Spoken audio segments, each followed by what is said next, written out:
Hello everyone, welcome back the Kashmir files, जो कि एक मूवी बनी है कश्मीरी पंडितों के ऊपर। उन पर जो अत्याचार हुए हैं उसको डिस्क्राइब करा गया है, दिखाया गया है इस मूवी में। इस मूवी को इजरायली फिल्म मेकर, जिनका नाम है नादव लेपिड, उन्होंने क्रिटिसाइज करते हुए ये बोला है कि ये मूवी काफ़ी ज़्यादा वल्गर और इनअप्रोप्रिएट है। ये पूरा इंसिडेंट है IFFI का, यानी कि international film festival of India, जो कि गोवा में हो रहा है, उसका ये सारा इंसिडेंट है। तो डिस्कस करते हैं इस न्यूज़ को डिटेल में। But before starting this, please make sure you are subscribed to my channel and please like and share this video.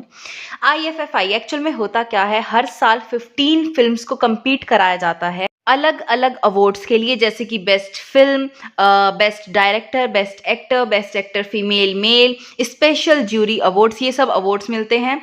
और एक जूरी बनाई जाती है जजेस की from different sectors of cinema, different countries से, जो कि सेलेक्ट करते हैं फिर इन सब अवार्ड्स के लिए अलग अलग मूवीज़ को, जो भी उनको बेसिकली बेस्ट लगती है। अब जो इस साल के जूरी मेंबर्स थे वो थे पास्केल चेवेंस, जो कि एडिटर है फ्रांस की, नादव लेपिड जूरी चेयरपर्सन, जिनके ऊपर ये सारा जो इंसिडेंट है ये हुआ है, ये है इजराइल के राइटर एंड फिल्म डायरेक्टर जिनको गोतो, ये फिल्म प्रोड्यूसर है यूनाइटेड स्टेट्स की। फिर documentary film maker Javier Angulo Barturen और सुदीप्तो सेन, राइटर और डायरेक्टर, ये इंडिया के ही हैं। ये 5 मेंबर्स थे जूरी के। इनको सेलेक्ट करनी थी best films for different awards, ठीक है। इसी प्रोसेस में जब नादव लेपिड को अपना जो स्टेटमेंट है, अपना जो बेसिकली डिसीजन है वो देना था, वो स्टेज पर गए और उन्होंने बोला कि जो 15th मूवी थी, यानी कि कश्मीर फाइल्स के लिए, उन्होंने बोला कि हम उसको देखकर काफ़ी ज़्यादा, हम सभी, और स्पेशली उन्होंने बोला है कि सभी मेंबर्स ऑफ जूरी उस मूवी को देखकर काफ़ी ज़्यादा डिस्टर्ब्ड और शॉक्ड हुए, क्योंकि वो मूवी वल्गर थी और बेसिकली ऐसा लगा उसको देखकर कि वो एक प्रोपेगेंडा है, यानी कि इंडियन गवर्नमेंट जानबूझ के वो मूवी बनाई हुए है और उसको बेसिकली अब सेलेक्ट करवाने की कोशिश में है। उनके एग्जैक्ट वर्ड कुछ ऐसे थे, it felt to us like a propaganda and vulgar movie that was inappropriate for an artistic and competitive section of such a prestigious film festival. यानी कि इतना प्रेस्टिजियस ये जो फिल्म फेस्टिवल है, इसमें उस मूवी को बेसिकली सेलेक्ट करना, नॉमिनेट करना काफ़ी ज़्यादा इनअप्रोप्रिएट था और वल्गर था। हमें ये एक प्रोपेगेंडा के जैसा फील हुई है सभी जूरी मेंबर्स को। हालांकि इस पर सफाई देते हुए जो इंडियन मेंबर थे सुदीप्तो सेन, उन्होंने बोल दिया है कि ये इनका पर्सनल ओपिनियन था, ये पूरे ज्यूरी का ओपिनियन नहीं था उस मूवी के लिए। नादव लेपिड के इन कमेंट्स के बाद उनको बेहद ज़्यादा बैकलैश मिलना शुरू हो गया सोशल मीडिया पे। लोगों ने उनको क्रिटिसाइज करना शुरू कर दिया और बेसिकली ये बोलना शुरू कर दिया कि अगर आप कश्मीरी पंडित के साथ जो हुआ है, जो जिनोसाइड हुआ है, जितनी भी गलत चीज़ें हुई हैं कश्मीरी पंडितों के साथ, अगर आप उस चीज़ को वल्गर बुला रहे हो, इनअप्रोप्रिएट बुला रहे हो, तो you are very very insensitive to human suffering. आप ह्यूमैनिटी के बेसिकली जो मोरल्स है वही नहीं समझ पा रहे हो। अब देखो, ये ऐसे कमेंट्स थे जिससे कि इंडियन लोगों के दिमाग में एक इमेज बन सकती थी इजराइल की, हम में हेट्रेड पैदा हो सकता था उनके लिए, वहाँ के लोगों के लिए। लेकिन ये होते होते रह गया, क्योंकि एक क्विक रिस्पॉन्स दिया इजरायली गवर्नमेंट ने। इजराइल के जो एम्बेसडर हैं टू इंडिया, नाओर गिलोन, उन्होंने बोला नादव लेपिड को क्रिटिसाइज करते हुए कि नादव लेपिड ने अपना इन्विटेशन जो था IFFI का, उसको अब्यूज़ करा है और बेसिकली जो हमारा मोटो है कि अतिथि देवो भव, उस चीज़ की भी उन्होंने इज्जत नहीं रखी है। और बेसिकली उन्होंने ट्विटर पर एक लंबा चौड़ा मैसेज लिखा है फॉर नादव लेपिड और ये बोला है कि ये आपके लिए ओपन लेटर है, हम आपको क्रिटिसाइज करते हैं जो भी आपने कमेंट्स दिए हैं, जो भी स्टेटमेंट्स दिए हैं फॉर कश्मीर फाइल्स। और मैं अपने जो इंडियन ब्रदर्स और सिस्टर्स हैं उनको ये समझाना चाहता हूँ कि हमारे विचार बिल्कुल भी ऐसे नहीं है, ये उनका पर्सनल ओपिनियन था और हमें एशेम्ड फील हो रहा है इस चीज़ पर, हमें शर्मिंदा हो रहा है कि एक इजराइल को प्रेजेंट करने वाला व्यक्ति ऐसे स्टेटमेंट्स दे रहा है इतने सेंसिटिव इश्यू पर। और उन्होंने नादव लेपिड के लिए भी लिखा कि मैं आपको बॉटम लाइन दे रहा हूँ कि यू शुड बी एशेम्ड, यानी कि आपको ये नहीं करना चाहिए था, आपको अपने इस एक्ट के लिए शर्मिंदा होना चाहिए। और इजराइल की गवर्नमेंट ने फिर ये चीज़ हाईलाइट भी करते हुए ये बोला कि to all of our friends in India please read this important thread, यानी कि इस थ्रेड को पढ़ो, हमारे जो विचार है वो बिल्कुल भी ये नहीं है, हम आपकी रिस्पेक्ट करते हैं, आपने एक इजरायली फिल्म मेकर को चुना ज्यूरी मेंबर के लिए, हम वो भी रिस्पेक्ट करते हैं, लेकिन उस मेंबर ने इस चीज़ की इज्जत नहीं रखी, we are ashamed of that. Naor Gilon के काफ़ी सारे ट्वीट्स आए इसके बाद, और उन्होंने ये बोला कि इंडिया जो है, इंडियन कल्चर में गेस्ट को भगवान माना जाता है और नादव लेपिड ने इस चीज़ को अब्यूज़ करा है in the worst way possible.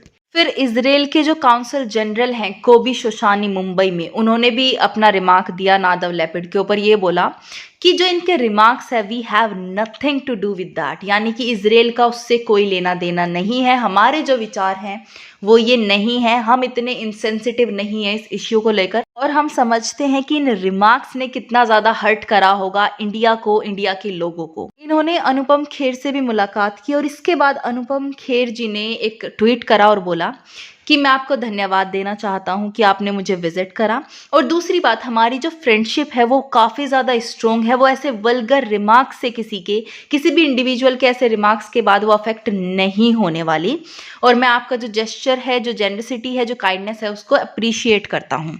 और जैसा कि मैंने बताया, सुदीप्तो सेन ने ये बोल दिया था नादव लेपिड के रिमार्क्स के बाद कि हमारा इनके रिमार्क्स से कोई लेना देना नहीं है। जो ज्यूरी मेंबर्स थे उनके जो स्टेटमेंट्स थे, उनका जो डिसीजन था, ओपिनियन था इस चीज़ को लेकर, कश्मीर फाइल्स को लेकर, वो डिफरेंट था। कोई भी इस मूवी को उस तरीके से डिग्रेड नहीं कर रहा था। Even we are very very proud of this selection. Israel की गवर्नमेंट की तरफ से इतना क्विक रिएक्शन आने के बाद भी इतना जल्दी उन्होंने माफ़ी मांग ली और बेसिकली बहुत सही तरीके से उन्होंने इंडिया और इजराइल के रिलेशंस को बचाया है क्विक एक्शन लेकर।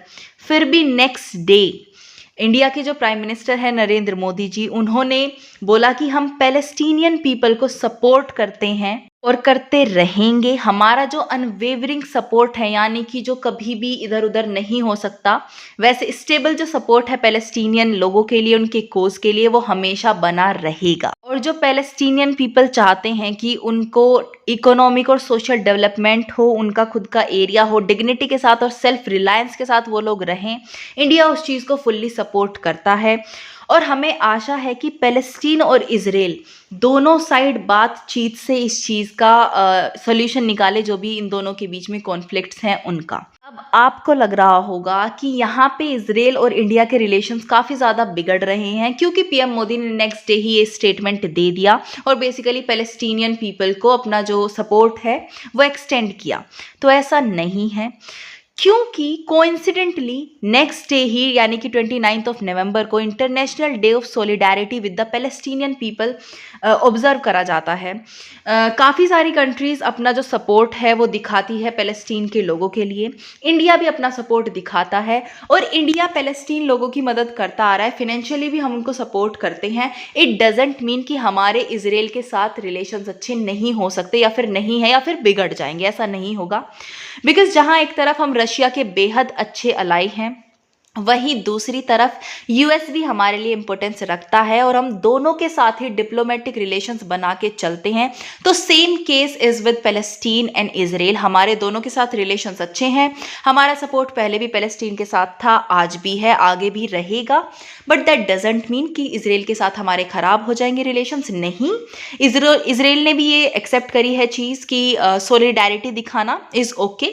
हमारा जो स्टैंड है हम वो अपनी तरफ से देंगे, बाकी यस, इससे हमारे डिप्लोमेटिक रिलेशंस खराब नहीं होंगे। अब यहाँ पर एक और क्वेश्चन बन सकता है कि जैसे हम पैलेस्टीन के लोगों को सपोर्ट करते हैं, क्या हुआ अगर इजराइल के एक इंडिविजुअल ने ऐसे रिमार्क्स कर दिए कश्मीर फाइल्स पर? उनके खुद के भी तो ओपिनियन हो सकते हैं, जैसे हमारा खुद का स्टैंड है for Palestine and Israel issue. तो फिर जो इजराइल के लोग हैं, जो इजराइल की गवर्नमेंट है, उन्होंने इतना क्विक रिस्पॉन्स क्यों दिया है, इतना जल्दी माफ़ी क्यों मांगी है इंडिया से? तो उसका आंसर फर्स्ट तो ये है कि कश्मीर हमारे लिए काफ़ी ज़्यादा सेंसिटिव इशू है। जो कश्मीरी पंडितों के साथ हुआ, जो जिनोसाइड हुआ, वो ह्यूमैनिटी के खिलाफ चीज़ें हैं, वो नहीं होना चाहिए था। First of all that.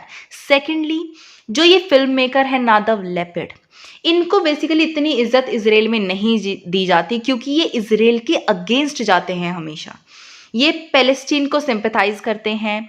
दूसरा, इन्होंने इवन इजराइल को एक सिक सोल भी बुलाया था। तो बेसिकली अपने ही कंट्री के अगेंस्ट जो इंसान ऐसे रिएक्शंस दे, जो ऐसे स्टेटमेंट्स दे, उससे क्या ही एक्सपेक्ट किया जा सकता है। तो इसीलिए जो इजराइल की गवर्नमेंट है वो एक ऐसे इंडिविजुअल के रिमार्क्स के ऊपर इंडिया के साथ रिलेशंस खराब नहीं करेगी। और उसका सबसे बड़ा रीज़न आता है इंडिया इजराइल ट्रेड। आप सबको पता है, ये मैं बात पहले भी बता चुकी हूँ।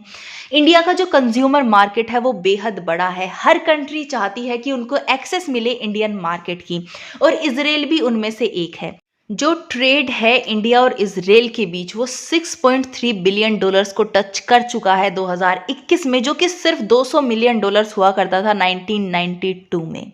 और इसको और बढ़ाना चाहेगा Israel. Of course again, India की कंज्यूमर मार्केट को इग्नोर करना is a big big mistake अगर आप इकोनॉमिकली डेवलप होना चाहते हो तो। दूसरा, Israel one of the biggest suppliers है वेपन्स का टू इंडिया।